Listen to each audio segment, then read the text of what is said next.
Welcome to the Battleground. It's Friday, 2 September, the year of our Lord 2022. We're going to play a clip. I think I jumped there. I jumped in there, which is good. I've got Ernie Preate. I got Dave Ramaswamy. I got Mark Finchem to start off with. Joe Biden. I want to be, this morning on the show, we went through this.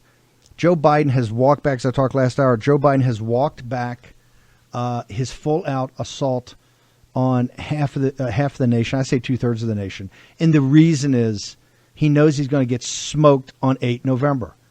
No president in the history of this country has ever attacked the citizens of the country. They declared war on it. MSNBC Morning Joe, we played you the cold open. They were bragging about it. President Trump's going to Pennsylvania. You got Ernie Preate. Can we play the Joe Biden clip? I want Ernie Preate's thoughts on it.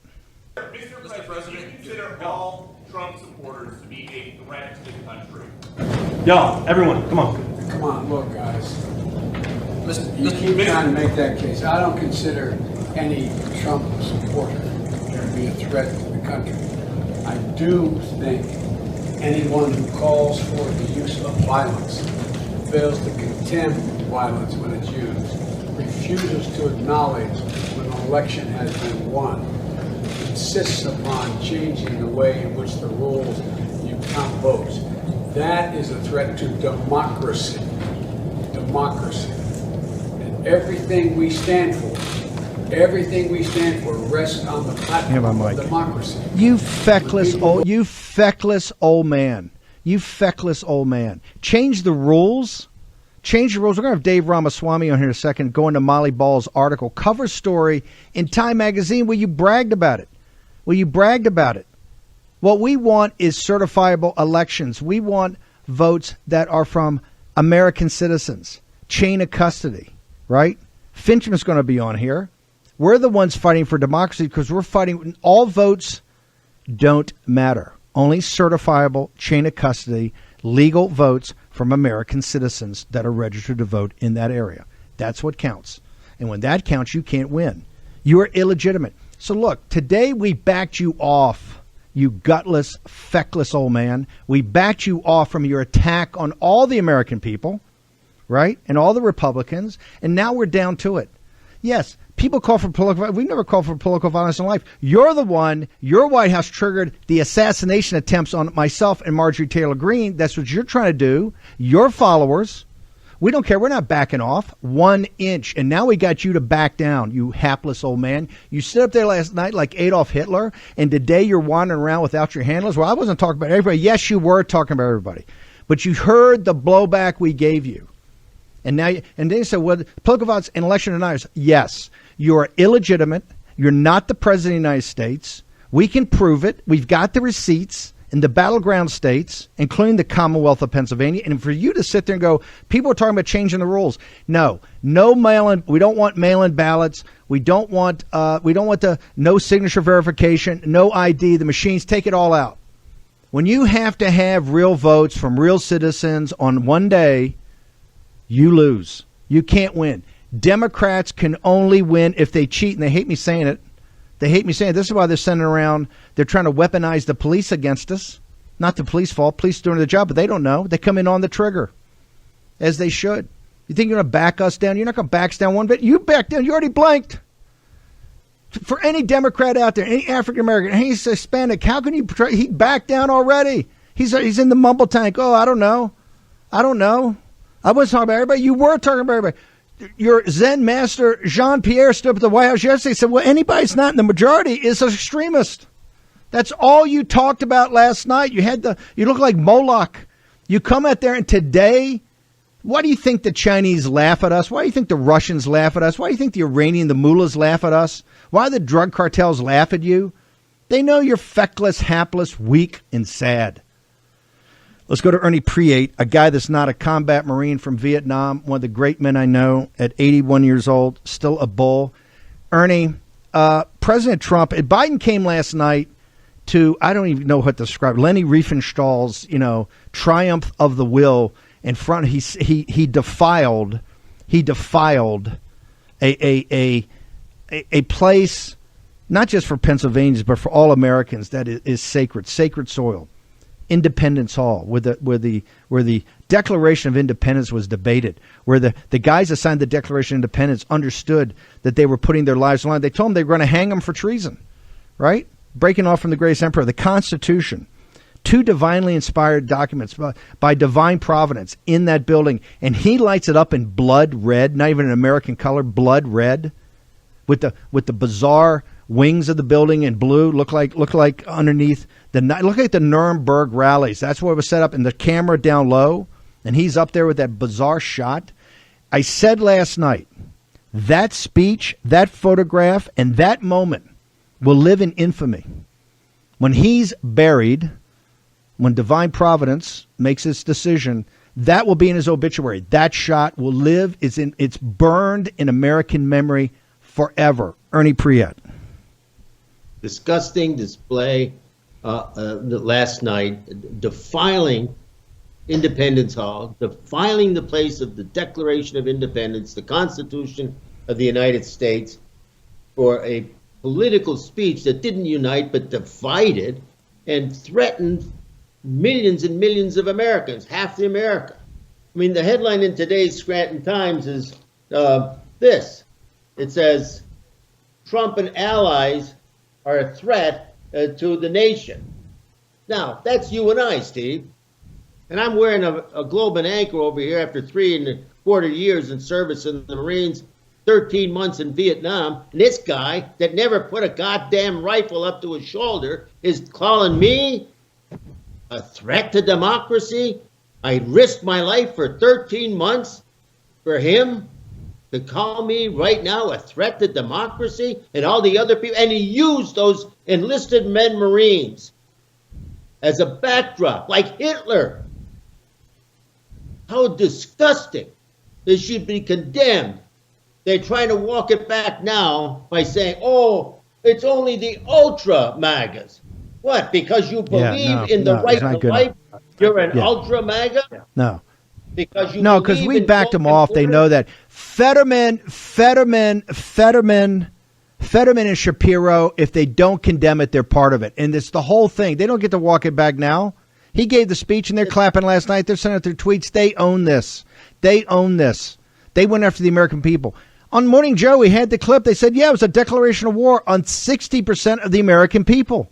74 million people voted for Trump, but many more people support the MAGA policies. You're talking about 70, 80 million. No, not just a president, no elected official in this nation, in this nation's history. And remember, we've had a revolution, we've had a civil war. That's nothing in the Civil War matches this, ever. They did it, and they're going to own it. Talk to me, Ernie. First of all, I got to ask you again. You're a combat Marine from Vietnam. Did you ever in a million years, when you were serving in the Corps, ever think that a commander-in-chief would take enlisted Marines and use them as a prop in a speech where he declared war on half of the American people, sir? I never saw that. And if it's ever been done by a Republican, I condemn it too. But this is the worst possible use of enlisted Marines in their dress blues, and they're over there standing there behind him as if that he's some kind of god, and that they're there to enforce his words and to make sure that you get the message that if you don't take his side and believe in him, that you are going to be getting an F-15 down your throat. Come on, this guy's crazy. He's demented. He ought to get impeached, and I hope the Republicans get elected in November and do that. They have the guts to do it, but they should. Well, that's why I said we have to do. You have to impeach this guy. Now you served in the military. I served in there. My brothers served. 2 of my brothers served in the military. I can't believe that he used these enlisted men as a backdrop for a Hitler-esque speech condemning half the country. And by the way, he only has an approval rating of what, 40%? Who's he speaking for? His disapproval rating is in the 50s and near 60. He's 20 points upside down. Ernie, let me talk about to impeach him. We got to win. Talk to me about this weekend. You know Pennsylvania politics. better than anybody. The president's coming. Could be a crowd. Biden drew 275 people, I heard, up in Scranton at Wilkes College. They had to get people, talk people, a bunch of empty seats, 100 empty seats. Trump's got 15,000 coming. Oz and Mastriano, give me a quick assessment. Where do we stand? Are these races starting to gel? What's going on? Absolutely, they're starting to gel. I spoke today to Gary Lewis, who was the lieutenant governor candidate for Colonel Doug Mastriano, who's running for the governorship against Attorney General Shapiro, who's done nothing about crime, who's allowed crime to flourish in Pennsylvania unmistakably. Anyway, the people are starting to already at the Mohegan Sun Arena, they're already starting to camp out there, Steve. This is going to be 14,000 people that are going to come to see Oz and Mastriano stand with the president, along with Jim Bognett, who you've had on the program too. And the fact of the matter is, we need Donald Trump to come to Pennsylvania to ignite the Trump supporters, remind them of what this battle is all about. This is about, as Joe Biden tried to say last night, for the soul of America. No, we're for the soul of America. We're for democracy. We want to have free speech. We want to have the Second Amendment rights. We want to have due process rights. We want to have closed borders. We want to have energy independence. Is that a MAGA problem? No, that's a Joe Biden problem. And people have got to recognize that unless you get rid of Joe Biden, we're going to be stuck with these policies for many, many years to come. We have to win overwhelmingly. We got to get the Bognets, win the House, win the Senate, pick up a couple of seats there, get Oz in there. We have to win the governorship of the Commonwealth, but then the House has to impeach him. We have to remove him. We have a moral obligation to all the dead we left in Vietnam. How about that? We got a moral obligation of it was a sacrilege what he did last night to the Marines. Ernie, hang on for 1 second. I want to bring in Dave Ramaswamy. Dave's one of the smartest guys I know. And Dave, in his cool, calculating, thinking things through, last night we talked, he went back to the Molly Ball when he talked about the election deniers and that these are the real enemies of democracy and the real enemies of Joe Biden's regime. Dave went back to the Molly Ball. Remember Time Magazine, the cover story on Time Magazine, where they bragged about it. They bragged about how they stole the 2020 election. They absolutely bragged about it. Ramaswamy, you've highlighted a few things. Dave, walk me through here the Molly Ball piece. It came out, I think, right around the inauguration, of the illegitimate Joe Biden, where all the big shots sat there and gave quotes to Molly Ball. Mark Elias, who the evil genius who set it up. All the mail-in ballots and no signature authorization, and all the big tech guys, big labor, big media, they all bragged about it. Dave Ramaswamy, walk me through how they bragged about stealing the 2020 election, sir. Yeah, sure, Steve. Before that, according to experts, 66.6% of uniparty policies improve the lives of their intended beneficiaries. Also, according to the very same experts, 83.4% of all expert opinions are made up. So when you look at the Molly Ball article from last year, it was published February 4, 2021, they openly came out and said, a well-funded cabal of powerful people ranging across industries and ideologies, working together behind the scenes to influence perceptions, change rules and laws, steer media coverage, and control the flow of information. They were not rigging the election, they were fortifying it. And they believe the public needs to understand the system's fragility in order to ensure that democracy in America endures. And actually, they go on to say, which is what you highlighted, it was a coordinated effort between resistance CEOs and also an informal alliance between left-wing activists and business titans. And the pact was formalized in a little notice joint statement of the U.S. Chamber of Commerce, that's big business, and AFL-CIO, big labor, published on election day. And so they essentially conclude the forces of labor came together with the forces of capital to keep the peace and oppose Trump's assault on democracy. This is what I call a reality inversion field. They take what most people would see as complete interference and, spiking the football and essentially subverting our 245 years since the Declaration of Independence was signed to what I said at that time, and I say it again, to manage democracy. So Abraham Lincoln said democracy is of the people, by the people, for the people. Managed democracies of the technocrat, by the bureaucrat, for the plutocrat. So if you look at Joe Biden's funding versus President Trump's funding in November 2020, and Bloomberg Magazine sent out a graphic, which I've sent to your producer, he can put it up. Essentially, the managed state, the managerial state, was the biggest funders of Joe Biden. That was like the Department of Defense, all of America's top academic institutions, Harvard, Stanford, and then all the big tech companies, Apple, Google, Netflix, Amazon. And if you look at President Trump's funders, the majority of the funders were small business owners, independent contractors, homemakers, and retired veterans. So this is actually what the battle for the soul of America is all about, is what I call the office space. You know, people who work on laptops, moving around numbers on a screen, versus people who work on the field, field space, the contractors, plumbers, HVAC guys, small business owners. So this is what we are faced with going forward. And as you rightly said, and Ernie said it as well, nearly 70 to 73% of Americans think that the country is growing in a wrong direction, and they do not oppose, they actually do oppose the policies put in place by this administration. So the working class populist movement is in fact the majority. Exactly. That's what Biden went after last night. Why would Molly Ball, who's one of the top reporters at Time Magazine, why would they come to her and brag about it? Did they not fear that the populist movement or the entrepreneurs and the little guys have any stroke, that we have any power at the ballot box? I mean, it was so arrogant. Because, Dave, you're one of the smartest guys I know, and you and I talked about the piece. It actually is a brilliant piece, and they connected all the dots willingly. I keep saying there's no conspiracy.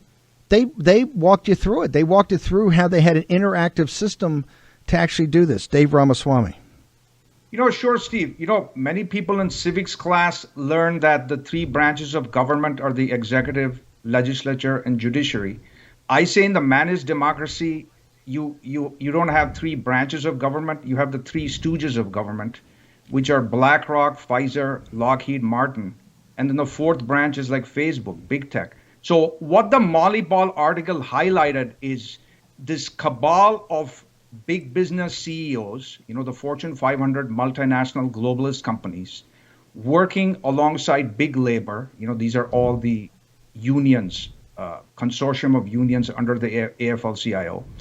And combined with big tech, their allies, their partners in crime, not just putting their thumb on the scale, but just sitting on the scale and jumping up and down to tilt the results of the election. And remember, last week, Mark Zuckerberg, in an interview with Joe Rogan, also spilled the beans, where he said he was approached by the intelligence community, specifically the FBI, to say, which told them that the Hunter Biden laptop was Russian disinformation, and Facebook essentially throttled that story. I mean, it's what I call algorithmic autocracy. So you don't need someone standing up behind a podium and making a diktat. Big tech can algorithmically, or using software, throttle the news seen and read by American citizens so they can make logical decisions. And the New York Times actually had a follow-up on that, which said 78% of American citizens said if they had known about the Hunter Biden laptop story before the election, before November 3rd, that would have changed their vote. So this is where you have this cabal working behind the scenes. And, you have this great phrase, it's right up in your grill, which is these people were so kind of proud of their achievement, they couldn't wait to go to a reporter and spill the beans. And let me just say, yes, a related point, Dr. Birx, who along with Dr. Fauci was on the COVID task force, who pushed the lockdowns and the testing, the contact tracing, she pretty much came out and said a couple of months ago, she was on our book tour, where she said, hey, we knew there's a lot of fraudulent data, or the real life data didn't match what we were saying. So I went back and massaged the data to ensure that our policy had what I call it, data justification. Yes. So once again, these people, it's right up in your grill. They don't care. They realize nothing's going to happen to them, shy. And it's business as usual. Dave, hang on 1 second. Brain analysis. I want to bring Mark Finchem. We got Ernie for the political analysis. Dave Ramaswamy, the brilliant Dave Ramaswamy, breaks it all down for you. But Finchem's at the tip of the spear here. Mark, and you're one of the guys singled out because you're one. The day he walked it back, but he said, well, still election deniers, right? That would be the War Room posse, and of course Mark Finchem in Arizona. Mark, walk me through your assessment last night, sir, since you've been fighting this from day one about how illegitimate Joe Biden is as not elected as president of the United States. Walk me through your assessment last night as you watched this speech. It looked like a Nuremberg rally desecrating Independence Hall in Philadelphia, Pennsylvania. Yeah, Steve, I couldn't say it any better myself, but just to add on to what you just said, this reminds me of the days of Erich Honecker in East Germany, where they shot people for running across the border to escape the regime that was oppressing people. Now, look at what we have going on here in America right now. You've got people like myself, like Christina Carromo, like Jim Marchand, good people who are asking questions on behalf of whom? Their constituents. Joe Biden wants to have a dictatorship. What we saw last night from the setting, I'm sure communists all over the world are elated. Let's have this dark, very red, fists up in the air. I mean, the last time I saw that in the speech, the guy was speaking German in Nuremberg. Not a speech befitting of somebody who claims to want to unify a nation. Now he says something to the effect of, mainstream Republicans are being dominated by MAGA people. Well, okay, that means that you're saying that the dominant philosophy in the Republican Party is to make America great again. I would add to that, make America great above all others, because if you look around the international community, that's exactly what our adversaries are doing. So why on earth would we not do the same thing? But I think that, moreover, what he was accusing people, ordinary people who have questions about their elections, who want to have inquests, who want to have public hearings, he's assaulting the whole idea of doing audits, claiming that somehow undermines democracy. Well, apparently he's lost track of the fact that audits are engaged in by the IRS, by Congress, and it's always to try and validate whether or not we have a problem or we don't have a problem. That's all an audit's about. So makes me think there's a lot of fear in the water. I think that let me real quickly. He said, hang on. He said this morning very specifically, I'm not talking about all Trump voters. I'm not talking about all MAGA. What I'm talking about is election deniers and those who want to change the rules. Talk about changing. Give me a minute on what they've done about what they did to change the rules. That's laughable. They change. Here's the bottom line, Steve. People just want elected officials, election officials, candidates, parties, just follow the law. In the last election, in fact, in this past primary, we had people that didn't care about the law. They just ignored it. In the 2020 election, you had individuals like Katie Hobbs changing the law over the legislature. You have the executive branch colluding with the judicial branch, writing essentially case law, but altering the outcome of the election. So, Joe, you can call us deniers all you want to, but at the end of the day, we've got the receipts. We have the proof that there were votes outside of the law. And those votes outside of the law, had they not been counted, would have altered the outcome of this election. So don't give me this. And the this electors in Arizona, the electors in Arizona would not be Biden electors. If I said, if you can't certify the electors in battleground states, which you can't, it gets kicked to Congress under the Electoral Count Act of 1887 and the United States Constitution. You vote by state party delegation, and guess what? Donald J. Trump wins 26-24. That is bulletproof. Mark correct. Finchem, I know you're in a tough race. Give the coordinates for how do people get to you to find out more about your campaign. Votefinchem.com. It's VOTEFINCHEM.com. We got to raise $2.5 million, brother, and it ain't coming across fast enough. People can click on the donate tab. Your watchers have seen me time and time again. We are in the fight of our lives here in Arizona, because if Adrian Fontes gets anywhere near elections, Arizona will be a blue state within one election cycle. Mark Finchem, fight on. You want to blow out a primary win. The War Room Posse is always there for you. Thank you very much. We're going to take a short commercial break. Dave Ramaswamy, brother Preate on the other side. And also we're going to be joined by Dave Walsh, Dave Bossie, Kevin Freeman, Economic Warfare. All of it where? In the War Room.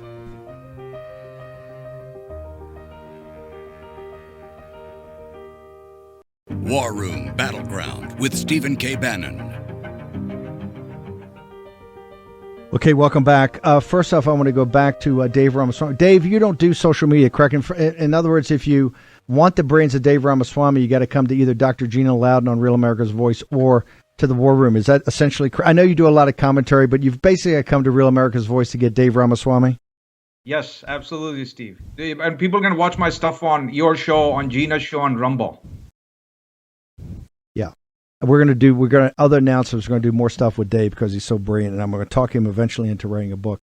Dave Ramaswamy, honored to have you on here. Thank you very much, sir. Great analysis. Thank you, Steve. Always a pleasure. A brilliant guy. This Molly Ball thing, we're going to deconstruct this. We're going to put it up on the site. But you guys see, they bragged. You put it in your face. He's absolutely correct. That's the administrative state in the oligarchs against the little guy, the entrepreneur, and the working class and the middle class. Game on. Biden already blinked. Ernie, I think we're going to track you down. Talk to the average. I want to have you on tomorrow. We're going to do pregame tomorrow. We got news, we got economics, got all of it. We're going to do pregame on this massive rally. This kicks off the political drive to 8 November. It can't be better than starting in Pennsylvania. You got Mastriano, you got Oz, you got all of it. Ernie, I know the reason I wanted to have you on here was the desecration of Independence Hall and the defilement of the United States Marine Corps, and that's what it was. And I've spoken to so many Marines over the last 24 hours that are furious about what Joe Biden, who didn't serve and his old man didn't serve, dodged World War II. And by the way, that's from the New Yorker. That's not from War Room or from Gateway Pundit. What he did to use them as props in a Hitler-like speech, it's a sacrilege and a defilement. Ernie, I know you're not on social media either. You got to come to War Room to get Ernie Preate's brilliance. So we thank you very much. Look forward to having you on tomorrow's show. Talk more about Pennsylvania. I want everybody showing up tomorrow in that parking lot at the Mohegan Sun, and we're going to march in there, and we're going to take back Pennsylvania with Oz against Fetterman and Mastriano against Shapiro, and supporting the president because he is. You go call it right. This is the War Room. He is thrown down the gauntlet. Biden is now thrown down the gauntlet. He is going after Trump, and I predict he's going to indict him, and they're going to have a perp walk. And I'm a former prosecutor and attorney general. I'm telling you, I see it right now. This is the spot to be, folks. The War Room. You're getting the truth here. Ernie, thank you so much. Honor to have you on here, sir. God bless you and your fans. Going to get Dave Bossie in a moment. Dave was the deputy campaign manager for us in 16 when we won and closed. We won in 20, but we didn't close the deal. But I want to bring in Dave Walsh, who's carved out some time. Dave, here's the reason. You have been so dead spot on your energy analysis across the board with what's going on. And then Zero Hedge today finally had the article that said, hey, I don't know if anybody's been paying attention to the natural gas problem, the energy problem. but it's just not in your electric bill, which, remember, 20 million homes in this nation, 20 million homes can't pay their electric bill. They're so far behind, they're about to have it turned off. Okay? You've got the repossessions, you got the people not paying rent because of the electrical bills, you've got all this stuff in the United Kingdom. They're all showing you the receipts. They can't pay it. But the Zero Hedge said, hey, that's not really the problem. Here's the problem. That natural gas and that energy underpins basically everything in our society, particularly, wait for it, the production of food. And you're going to have runaway food costs in the developed world, but we are hurtling towards a famine of biblical proportions in the third world. Dave Walsh, you told us this from the beginning. What is Zero Hedge telling the world that you told them 6 months ago? Well, they're explaining through the International Fertilizer Association that nitrogen-based fertilizers, the application of them, should be down in Europe in the planting season coming next spring 23%, down in sub-Saharan Africa 25%, globally down 7%, the use of nitrogen-based fertilizers because they come from natural gas. It's unaffordable.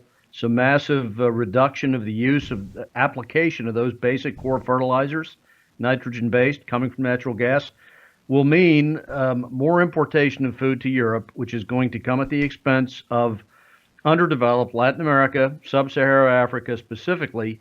People will begin to see food shortages massively in those regions because of competing with European buyers for the same foodstuffs, because European food stocks will be down significantly due to the lack of the application of nitrogen-based fertilizers, which come from natural gas. So huge problem with the food supply chain. And we're going to see in the fall harvest the impacts of reductions in planting in the spring of this year for the same reasons. The nitrogen-based fertilizer costs went up already 4 times by a factor of 4 times last year into this January. So this makes it worse. Okay, you just hit. Okay, this is one reason that Walsh is so important, and why we love having him on here. Here's the buried lead. When you got to look down range, which I think the War Room's proven to this audience we can do pretty well. When you talk about the famine, when he's talking about sub-Saharan Africa, he's talking about the famine in this third world. There's no cavalry that's going to arrive, and here's the reason. The first world is going to have a massive food shortage, right? Now, we're not going to have famine. We're going to have food shortage. The prices are going to explode. But it's not like you're going to have a bunch of excess production capacity that we can help. So, Dave Walsh, as you look down, you're the first guy, by the way. Walsh has got all of them, the Bank of England, a Citicorp, all redoing their inflation thing, because Walsh says, hey, in this inflation, the one thing, there are 2 things. They're not taking care of the exchange rate, but more importantly, they're not really focusing on energy increases, which could be 5-fold in the United Kingdom by next spring. And today, in the Times of London, what did they have? That this energy crisis is going to destroy the Tory party, as we've said now, for 6 months. It will destroy the Tory party. So, Dave, as you look down and saw England's and Europe's increase, walk through, when I say biblical proportions, I mean biblical proportions, because the food ain't going to be there. When the third world has a massive famine, it's not like the first world's got a bunch of excess capacity because they've got wrapped around the axle too. Am I incorrect in the convergence of those forces, sir? That's totally correct. They totally intersect. And you're seeing now, as this transpires, Europe plants 23% less fertilizer use in the spring planting season. The third world is going to be outbid for food because Europe will be importing more quantities of vegetables, fruits, meats, things that everything needs fertilizer to create wheat, to create grasses for cow feeding, etc. The pressure on the third world food supply grows massively as North America and Europe import more and more food because of the lack of use of nitrogen-based fertilizers, which have become unaffordable and unobtainable. So it's a huge interconnected issue. And by the way, it comes home here too. By the way, where I'm sitting, we have 3 major utilities heading into the Public Service Commission seeking $3.4 billion in rate increases here in free Florida for natural gas in their utility bills coming to visit Florida citizens in the next year. Just saying. This is a problem that comes home too. It's global. But the third world massively impacted on the food part of it, massively. No, in Florida is the most vibrant, robust state. It's a free state of Florida. And you got a 3.4 billion. They're right there at the utility thing right now saying, hey, wait till that hits your bill. Just real quickly, how did this happen? How did this happen in the first? You see the Dutch farmers protesting, other farmers joining in. How did the geniuses in Davos, how did the geniuses in Brussels, how did the geniuses at the United Nations in Geneva, how did the geniuses on Wall Street and the City of London and the big tech and big pharma, how do all these people, our betters, that tell the populist movement, oh, you're too unwashed and too dumb to make any decisions. How did the elites how did we get into this jam? We are going to starve 100 million people by next year globally. They're going to starve to death. They're going to starve to death because of actions taken by the global elites. And there's nothing that can save them because there's no other food that's going to come for them. Dave Walsh. Well, you're asking, how does this happen? I'll give it from my former corporate leadership role. It was well pointed out in the last discussion topic of the speech last night. Corporate leadership globally getting on board with conjoined messaging with these guys on net zero, decarbonization, sustainability, carbon neutrality, all this stuff that is embedded into the elites in Davos and in the U.S. corporatocracy, including folks like Brian Moynihan, who run Bank America, wanting to stifle lending support and ration lending support for oil and gas producers, did not realize, or did realize and didn't care about the effect on people through foodstuffs, that oil and gas fuels nitrogen product and ammonia product to create basic fertilizers. So as these guys stand up with decarbonization, sustainability, net zero, and now beginning to stifle lending and equity support for oil and gas, forgot to realize they're talking about foodstuffs as well through the fertilizers that create food. Not just the transport of it, not just the refrigeration of it, but the fertilization. So this has been a completely irresponsible mantra by including corporate leadership globally joining the constant repetition of these phrases: sustainability, decarbonization, net zero, over and over again in about every paragraph. It's just, this is one of the key reasons this has occurred. Naivete to the reality of the whole complex food chain. Dave, hang on for a second. I want to bring in Kevin Freeman. Kevin, as everybody knows, the Committee on the Present Danger. He runs the Economic War Room. One of the smartest guys out there. The timing of your book is exquisite, sir. According to plan, the elite's secret plan to sabotage America. Now, we say there's no conspiracies, but there's no coincidences. First, before you tell me about your book, give me your assessment of what you saw last night at Independence Hall in Philadelphia, Pennsylvania. Kevin Freeman. We saw a classic color revolution begin to play out before our eyes. I mean, you raid the former president's home, you demonize anyone who supports him. These are how you run a classic color revolution, and they even bathed President Biden in color while they're doing it in the most iconic, shouting angrily with the red and the military behind him. That is a color revolution underway. What do you mean when you say color revolution? Walk us through. They had one in Ukraine. You've seen these other places. What is a color revolution, and why is it important to folks in the middle class, working class? What will be coming for them? Well, let me describe it as they did. Cleon Skousen, a man I knew, wrote a book called The Naked Communist. He listed 45 goals of the Communist Party of the United States. Number 15 of those goals was capture one or both political parties. We saw last night the Democratic Party has been captured, and then they're demonizing the majority of the Republicans that disagree with them, and they're holding on to the remnant so that they can capture the entire Republican Party as well. This is what I mean by a color revolution, a complete takeover of our nation. How it impacts average working class Americans means you've just entered a Soviet-style communist state where they control the media, they dictate what you're allowed to say and think and do. They demonize their political opponents, throw in jail anyone that opposes them in any way. This is how Castro, this is how Chavez, this is how Lenin, They all took over Mao using these same methodologies, and we're watching it play out in the United States, and most of Middle America didn't even know it happened last night because it wasn't on the major news networks. Do you think the news networks kept him off because they realized it would turn off half of their audience, or do you agree with some of the people? With Steve Cortez I had on this morning, says they kept him off because they didn't want America to see that. If they saw it, they would turn against Biden immediately. I agree with Steve Cortez, but I think that they had it where they wanted it in order to rally the troops. This is exactly what Lenin would do if he lived in modern America. It's exactly what every person who's taken over a nation has done. They rally their troops, they get them built up into a furor, but they don't let the average person know that it's bad for them. Whether it's the French Revolution, the Russian Revolution, you walk through history, this is exactly how it takes place, and they're attempting to do it here and now.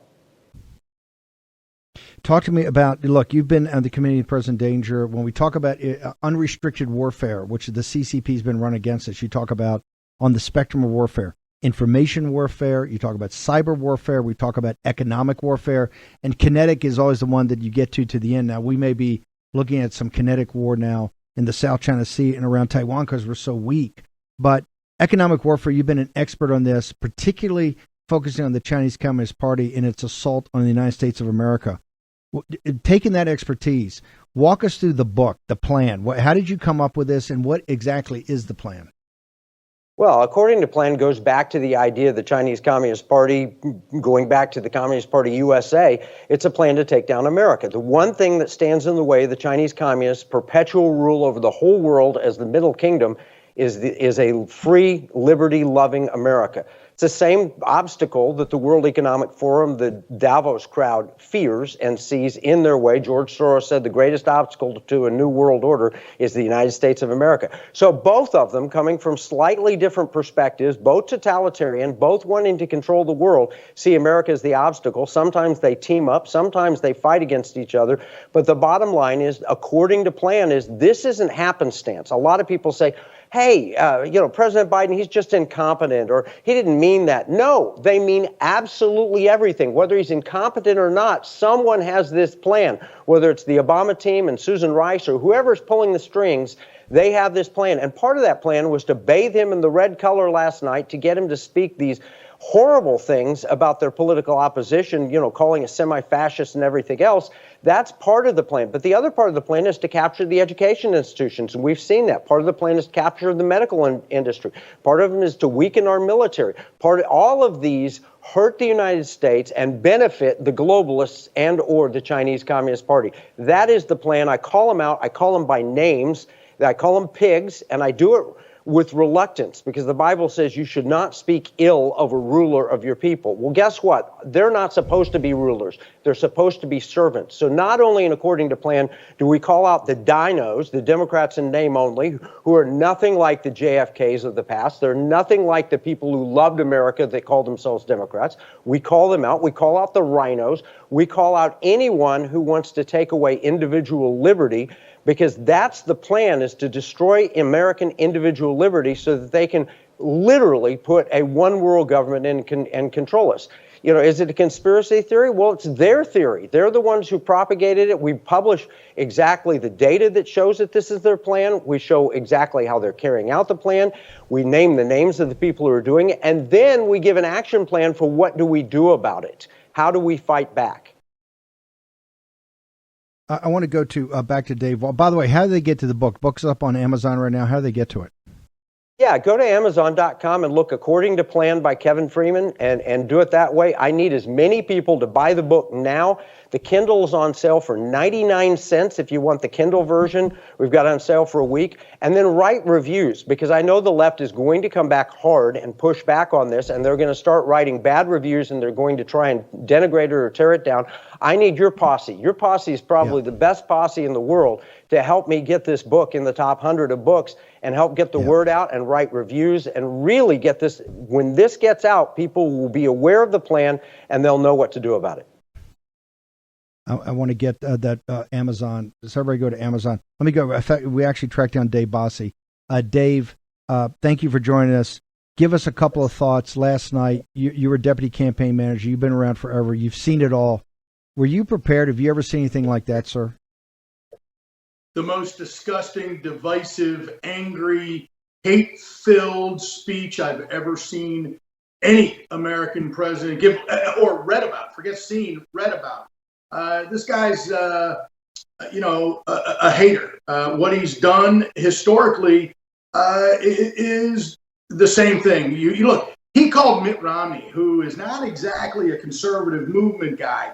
He said Mitt Romney was going to put people back in chains. Remember that? He talked about Bull Connor when he didn't, the segregationist, when he disagreed with us, down in his speech in Georgia. This guy is the worst of the worst, and he got elected claiming to be a great uniter. And this guy was not Sleepy Joe last night. He wasn't Uncle Joe. He was Satanic Joe last night. You look at the red imagery. Whoever did that at the White House should be fired. The imagery was unbelievably bad, and the message was even worse. Dave, real quickly, we got to bounce, but what did you think about, given your patriotism and reverence for the military, what did you think about the Marines being used as props?